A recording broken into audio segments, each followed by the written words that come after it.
কোনো পাখির মধ্যে বোর্ডার অবশ্যই করবেন না। আমি করেছি, বাধ্যতামূলক, কোনো উপায় নাই।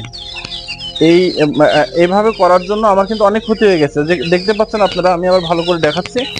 ভুলটা করবেন না। আমার যেটা হয়ে গেছে, এখানে দেখতে পাচ্ছেন, এখানে আমার অনেক পাখি নিয়ে আসলাম এই যে বোর্ডারের মধ্যে। এখানে কিন্তু 17 দিনের পাখিটা ছিল না, এখানে পাখি ছিল কিন্তু 20 দিনের পাখি। এখনই এই ঘর থেকে পাখি 30 দিনের ওই ঘরে নিয়ে গেলাম।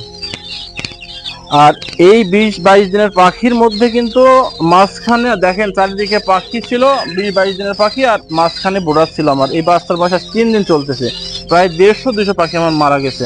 তার মানে এর মধ্যে প্রতিদিনের জন্য যেভাবে রাখি না কেন, বাহিরের পাখি এর মধ্যে ঢুকে প্রায় 30-40-50টা করে ঢুকে আবার বের করে দিয়ে আবার ঢুকে, এতে এই পাখির পুরো ধকল পড়ে এবং পাখিকে খুঁচে ঠুকায় মেরে ফেলে, যার কারণে অনেক ক্ষতি হয়ে গেছে। যার জন্য বাধ্য হয়ে আমি এই ঘরের 20-22 দিনের পাখি আমি 30 দিনের মধ্যে নিয়ে গেলাম। কারণ ওখানে আর বেশি পাখি নাই, 30 দিনের পাখি অনেক পাখি ছিল, 1300-1400 ছিল, সব বিক্রয় হয়ে গেছে। আগামী কালকে যে 500 পাখি আছে নিয়ে যাবে, এখান থেকে আমি কষ্ট হলে বেছে কালকে দিতে পারবো।